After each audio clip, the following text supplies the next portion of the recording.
কণ্ঠকে নয়, শব্দকে ধরে তুলো। মনে রেখো, ঝড় নয়, বৃষ্টিতেই ফুল বেড়ে ওঠে। কোথাও অবিশ্বাস কিছু জানার জন্য অপেক্ষা করছে। সফল হতে হলে মনের বিরুদ্ধে কাজ করতে হবে। এই বিশ্বে স্থায়ী কিছুই না, এমনকি আমাদের সমস্যাগুলোও না। সব কিছু অসম্ভব মনে হয় যতক্ষণ না কাজটি শেষ হয়। ভিন্নভাবে চিন্তা করার উদ্ভাবনের সাহস থাকতে হবে। অপরিচিত পথ চলার ও অসম্ভব জিনিস আবিষ্কারের সাহস থাকতে হবে এবং সমস্যাকে জয় করে সফল হতে হবে।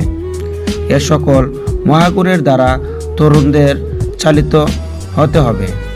তরুণ প্রজন্মের প্রতি এই আমার বার্তা। জেগে ওঠো, সচেতন হও এবং লক্ষ্যে না পৌঁছাতে পর্যন্ত তেমন না। সমস্যা পথের কোনো বাধা নয়, বরং এটি পথ চলার নির্দেশিকা। যা তুমি নিজেকে করো না বা করতে পারো না তা অন্যের উপদেশ দিও না। তুমি গতকাল পরে গিয়ে থাকো, তবে আজ এই মুহূর্তে উঠে দাঁড়াও।